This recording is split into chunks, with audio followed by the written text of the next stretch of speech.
Welcome and thank you for joining us for our Workday Chats today. I am Pete Schlampp, and today I am so happy to be joined by Gary Simon, who is the Chief Executive of FSN and the leader of the Modern Finance Forum on LinkedIn, as well as Meg Wright, Senior Editor at Longitude Research, which is a Financial Times company.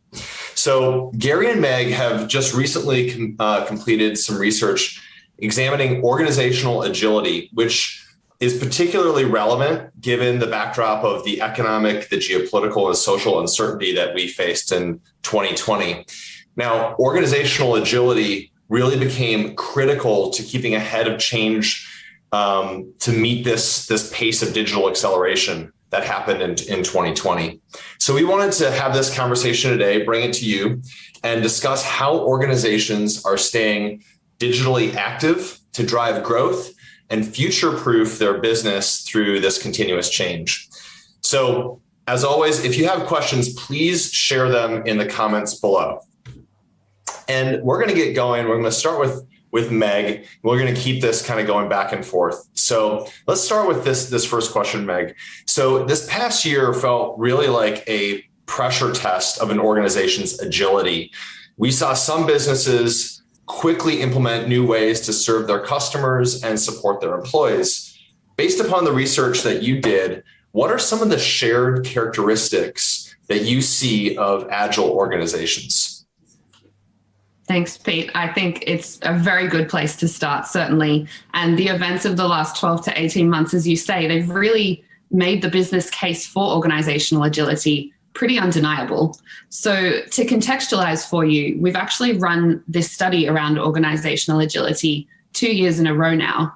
And in 2019, what we found was actually a number of shared capabilities or characteristics among leading agile firms. So things like the ability to plan continuously, fluid structures and processes, developing skills for future success, decentralized decision-making, and sort of data accessibility, and controlled measurement along with that.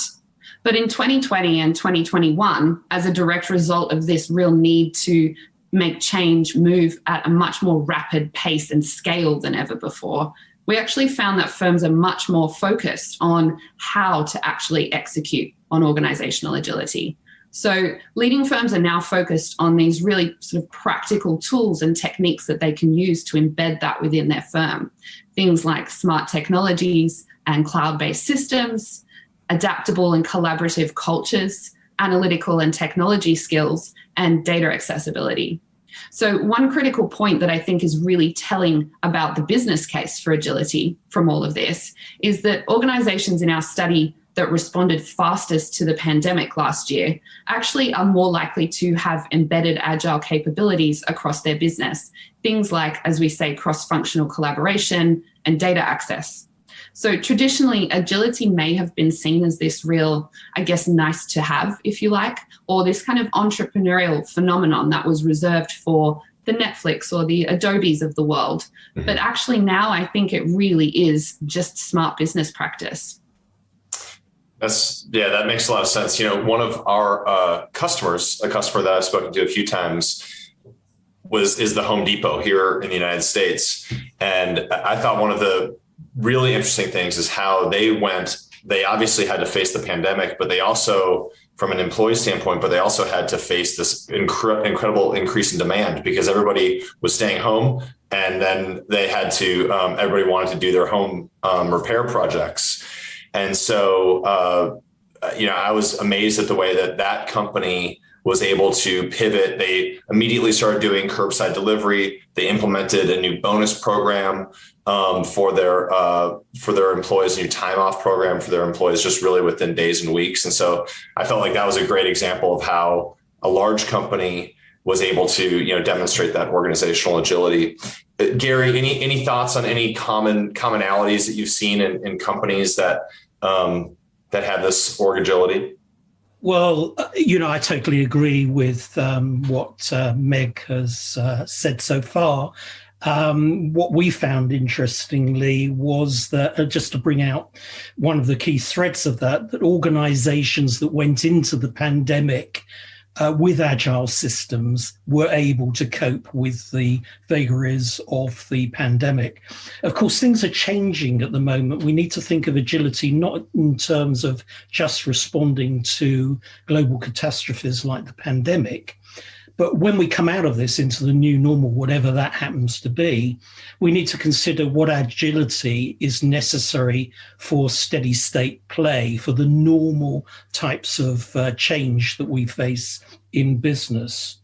And what we found in terms of the shared characteristics, just being a little more specific, but taking into account what Meg has said as well, is that the organizations that were agile were the ones that had already moved away from disconnected spreadsheets. They had achieved a certain level of data mastery, centralization of data in a uniform environment, and they were more likely to use the advanced accounting techniques that I'm sure we'll come on to discuss, plus greater use of non-financial data and so on. All of these specifics also added to agility. It's worth mentioning, of course, that you can't get anywhere with agility unless you take into account the organizational aspects that Meg's already touched upon. Mm-hmm. That makes sense. You know, as I speak to leaders in companies, they tell me that they feel that speed and agility have become differentiators for them. So the companies that are able to, that have this speed and agility are doing better than the rest of the pack. And now a lot of people know this, but despite knowing it, many of the people I speak to struggle to keep up. And that, I think, you know, we've actually coined that ourselves as what we call the acceleration gap. Things got faster, we're not able to keep up. Through either of your research, and again, I'll start with Meg. Did you identify what are some of the barriers that leaders are seeing in their ability to bridge that acceleration gap or keep up? Yeah, I think it's a good point, Pete, and especially when you start with this notion of speed and agility, because I think a lot of the challenges and the barriers that we're seeing, at least in the recent past, actually come back to this question of speed. So it's no longer a question of, can I overcome this? But businesses actually need to ask, can I overcome this fast enough? So to cherry pick a few of the top challenges that firms are facing in this context, I think the first that I would touch on is that this idea that changing tools is actually easier than changing minds and habits. And anecdotally, we already knew that this was the case. And culture is certainly something that's come up as a top barrier both times that we've run this study now. But this year, what we found is that 2/3 of firms say their culture is still very much defined from the top down and remains quite bureaucratic and unchanged.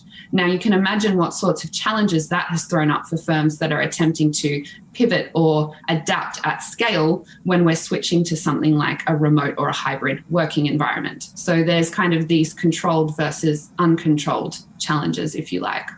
We spoke to world-leading agility expert and author Finn Goulding, actually, and he spoke in great detail about the challenges that come with breaking down bureaucratic culture, of ensuring that people don't feel displaced or even replaced when shifting to new platforms and new ways of working, and of trying to undertake all these kinds of challenges and changes in the pressure cooker of this kind of uncertain, chaotic time that we've all just experienced. So I think that's certainly a big challenge that we've seen through the research we've done. Don't be mistaken, though, because I think technology is another one we need to touch on. It's certainly a challenge, but I don't think it's so much about embracing new systems as it is overcoming legacy or technical debt. And this goes, Gary, to the point you made earlier about the extent to which firms had already started to make that move pre-pandemic. So this is something that continues to ring true for many industries, and I think it will be telling as we now prepare to come out of the pandemic through this recovery phase, who is actually able to shake off that legacy or technical debt and who has perhaps just become a bit too weighted down, as it were. And linked to this as well, I would say, is really this access to real-time data. So I don't think it's ever been felt so acutely as a challenge and a barrier to agility as perhaps in the context of COVID and the pandemic, and again, this shift to remote working. Gary, I'd really be interested actually to get your perspective on how this has impacted the CFO's ability, I guess, to deliver on their remit, because as we know, data is so critical to the finance function. And actually, quite interestingly, there's quite a high correlation between data accessibility and so many of the benefits that I think the finance function is attempting to sort of better with their role. Things like increased productivity, better communication, as well as cost savings, really. Yeah, it is a pinch point. Only 19% of organizations have achieved what we call data mastery, so that they've made data a corporate asset that is shared across the organization. We pick up on slightly different barriers to change and innovation. The first is that historic rates of investment in finance systems compared to customer-facing systems has been different by a factor of 4 to 1. It's an enormous imbalance. What it's saying is the C-suite doesn't necessarily recognize the importance of finance systems, and you can't have your customers-facing systems romping away with innovation and your finance systems trailing so far behind, because it breaks. Another major issue is getting digital talent into the finance function. So it tends to coalesce around exciting, glamorous front-end widgets and customer-facing apps. And accounting is so exciting, but getting people with a digital background to work in the finance function is quite a challenge for talent management within the finance function. Surprisingly, even for CFOs, making the business case is very difficult. How do you put an ROI on a better decision, a faster decision, a more accurate decision? These are real challenges. And the last is that CFOs are their own worst enemies. We are a breed that gets the job done. We will burn the midnight oil. We will burn the candle at both ends, whatever the expression is, to get the work done. So everybody else turns around and says, well, why do you need a new system? You always get the work done. So there are some huge cultural issues, which I guess I'm bringing out in a different way from you, Meg. But it is a challenging period. And no doubt we'll come on to how to shift from inertia into a more active pursuit of innovation and change. Gary, I think your description of the people in the office of the CFO and is really interesting. And I think the point of investment and how much investment has gone into the systems historically being less. I don't picture the CFO typically being somebody that is just waiting to get the latest technology just to try it out. It's quite often, how do I make sure that I don't take a risk? The train stays on the tracks, trains, keeps on hitting the station at the right time. But I do think that the disruption that we saw in 2020 has opened up a lot of people's eyes to what they need to do. And really, like, how do I stay agile? How do I stay on top of this? How do I have this resilience for the future? I thought one of the, a really interesting anecdote for me in April of last year, in April of 2020, as we were speaking to some customers, and one of the customers said, we have to close the books. It was the end of March and it was beginning of April, and they have to close the books. And they said, we've never done it remotely before. We hope it works. And isn't it great that they didn't have to be in the office at that time to make sure the servers were working because it was in the cloud, right? And so I think that's, just an interesting example of the forcing function that 2020 is going to have on a lot of those investments. So, another question, and I'll throw it to either one of you. So based on your research, what do you think about the, operations and best practices? What are the types of things that companies should be doing on a regular basis to stay resilient? Maybe it's kind of the calisthenics and the workouts of staying resilient. What should companies be doing? And Meg or Gary, whichever one of you wants to start, go ahead. Well, I'm happy to go ahead. I mean, one of the things that I want to bottle up, capture, and keep out of our experience from the last 14 months is the way that we were able to reconfigure our decision-making processes on the fly almost. So we were able, I interviewed a huge number of CFOs last year as they were grappling with the height of the pandemic.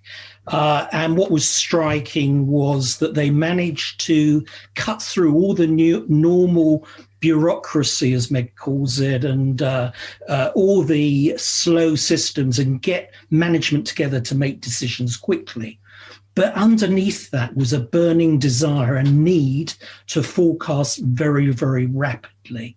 It's called some places continuous planning, but there's a lot of misunderstanding about that. In every difficult situation in our research going back years, we have seen that when organizations face uncertainty, they forecast more often. But if you do what you always did, you'll get what you always got.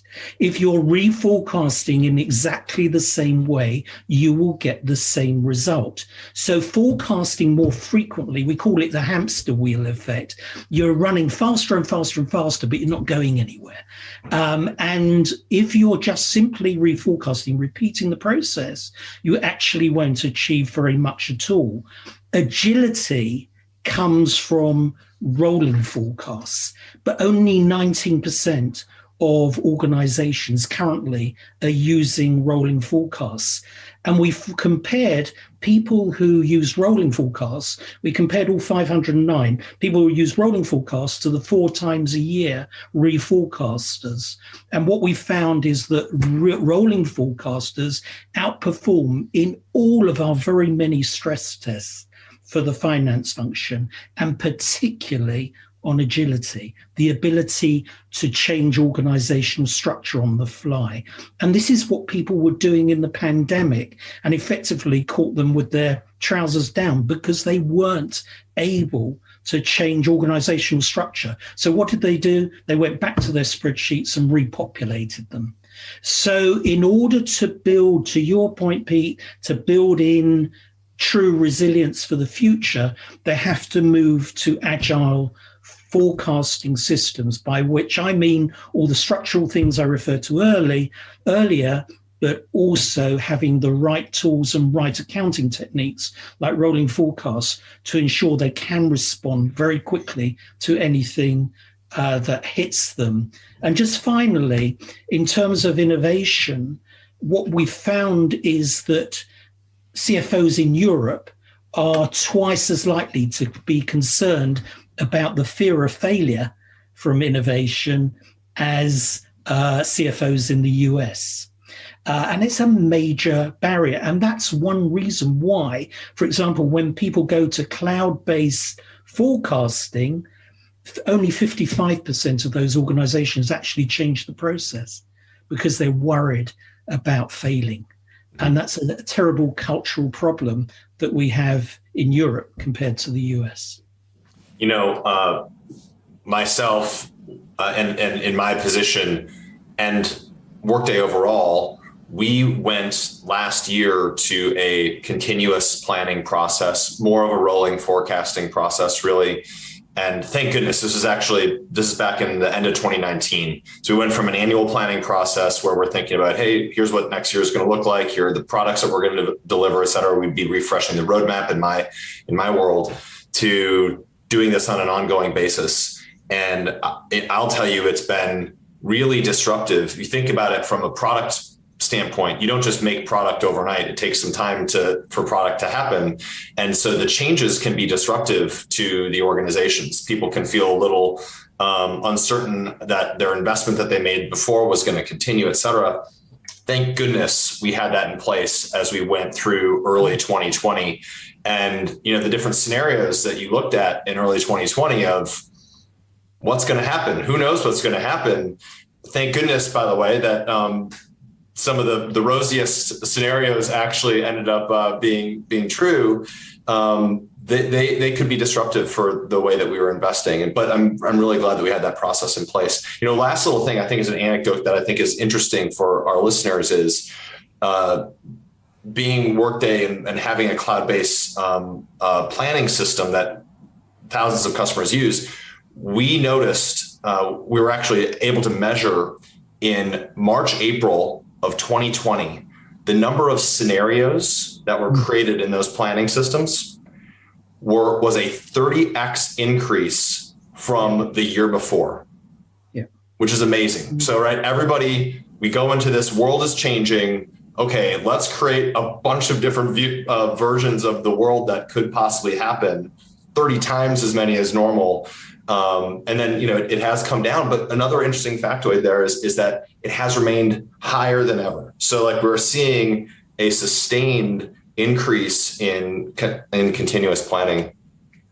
Meg, did you, I know that we're going on this question, but did you have any thoughts on any best practices that you saw through your research that companies should do to remain agile? Yeah, definitely. And probably too many to list them all here. But I guess, again, just to cherry pick and really to build on what Gary has said, because I completely agree.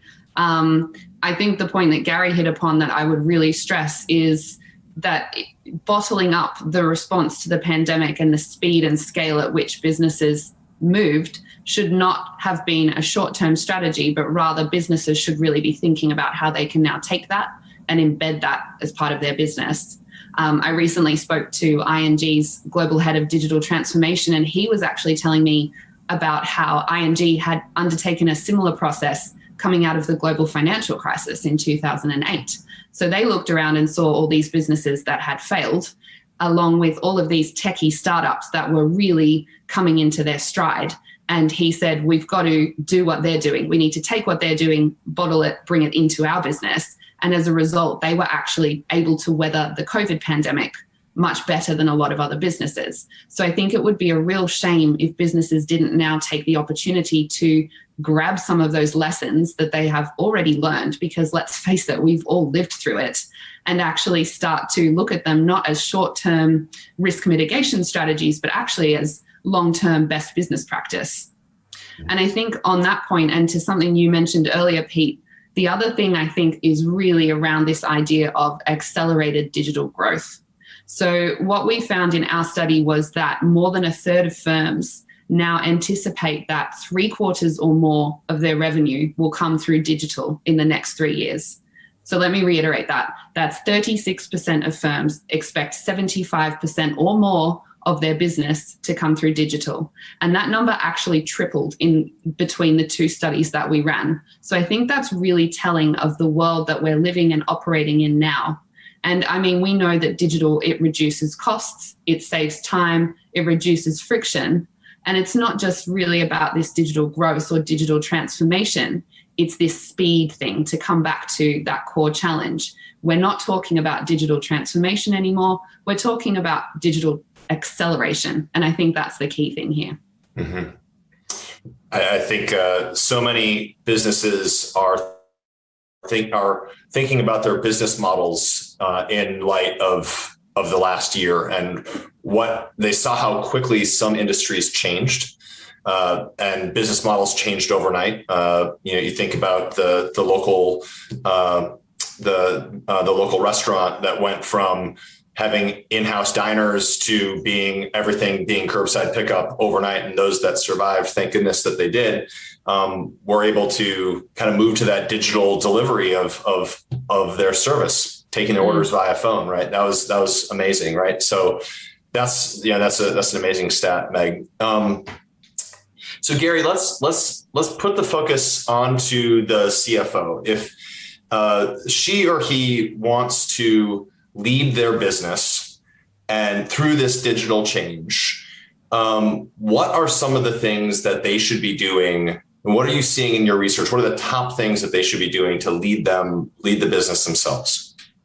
So we can certainly look at what transformation leaders do. That's the 6% of our study that say they have completely transformed their planning, budgeting, and forecasting process over the last 3 years. We need to be careful with speed, though. We have found that almost every organization is forecasting a lot faster, but they're not doing it more accurately. Accuracy has actually deteriorated since 2017, not by a huge amount, 1 or 2%, but it's still significant. Also, we found it doesn't matter how long you spend on that process, it doesn't improve the agility or the outcome or the accuracy by one jot. We waste a lot of time, and we need to carve that out of the process. It is worrying that 80% of organizations can't look out further than a year. In fact, 52% are unable to look out further than 6 months. And if you consider that the whole purpose of forecasting is to get an efficient allocation of resources, what are people doing for the second half of the year? How on earth are they managing their business? And what we've found is that although organizations are faster, as I said, able to reforecast in under a week, 64% of them are able to do that, the pinch point is the agility, the ability to change structures. And that's what happened during the pandemic. People were closing down businesses. They were shutting down products. Some were lucky enough to be adding to their 9%, according to our survey, were able to add new businesses onto existing businesses. But whether you were expanding or contracting, it was difficult for many people. So you have to build the opportunity to flex your budgeting, planning, and forecasting processes. And the automation gap is huge across all of the core financial processes, not just planning, budgeting, forecasting. The gap between where people see the potential for automation and what they're actually doing is great.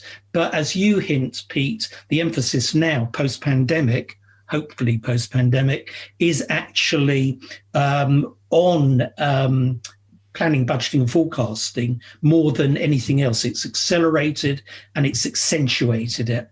So if we look at what transformation leaders do, that 6%, it's not rocket science. They have abandoned spreadsheets, or disconnected spreadsheets, I should say, for reporting. They have a unified environment. They have all their data in one place. They're using specialized applications. That's the infrastructure part of it. Once they've done that, they have permission and the ability to move on to the more advanced techniques like rolling forecasts, zero-based budgeting, and true scenario planning.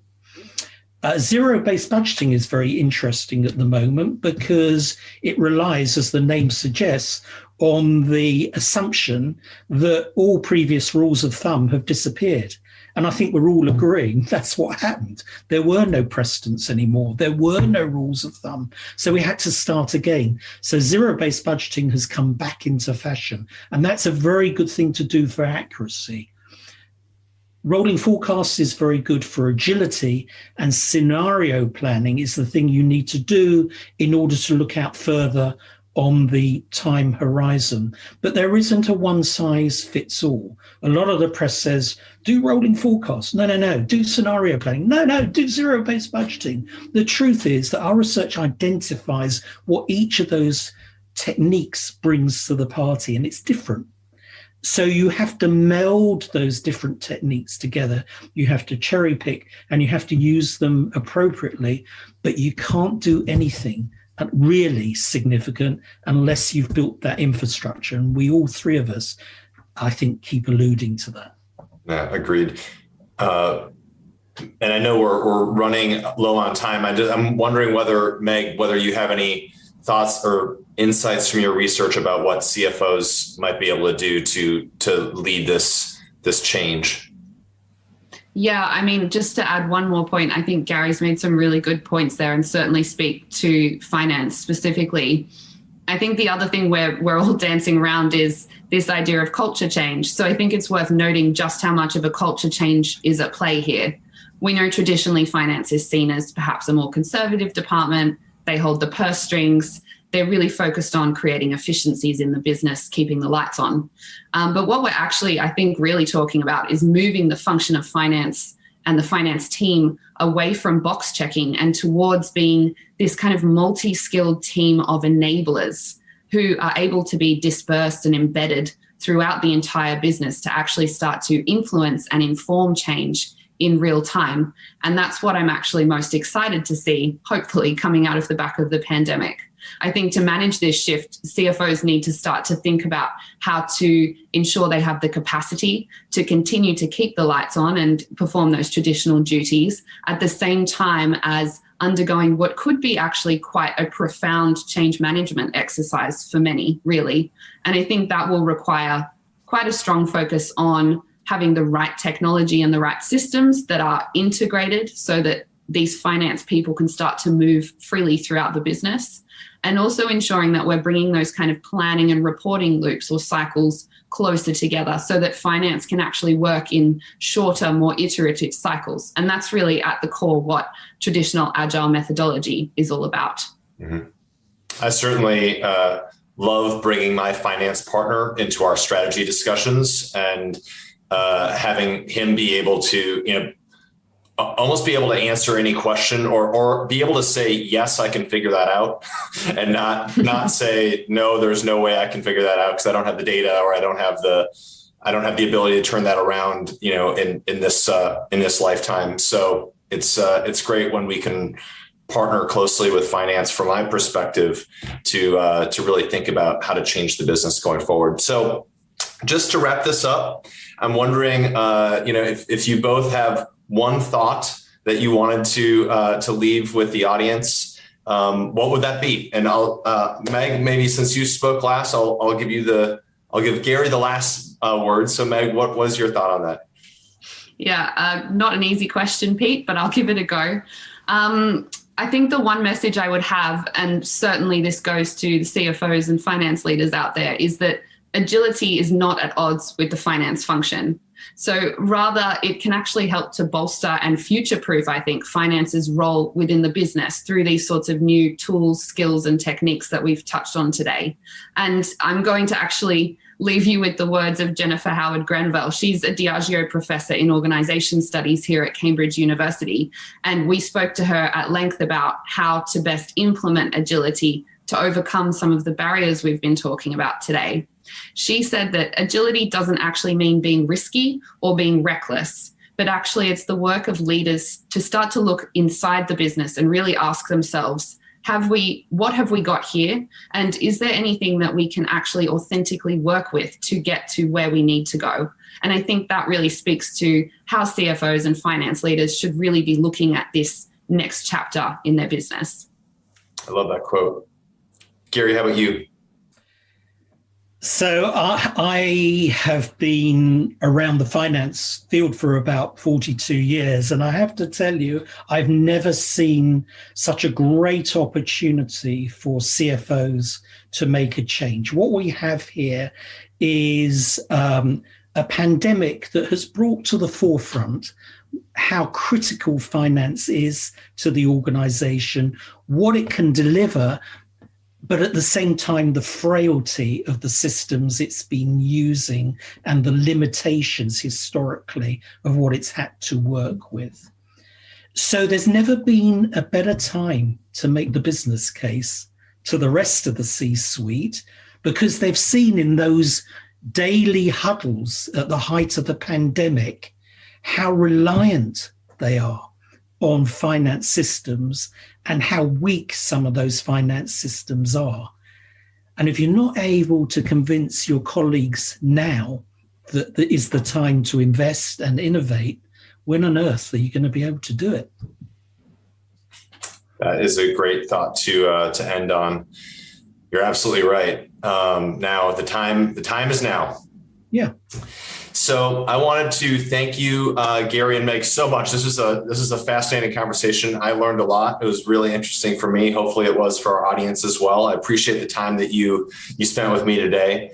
And just to the audience, thank you so much for being here. Please Join us again on our next episode of Workday Chats.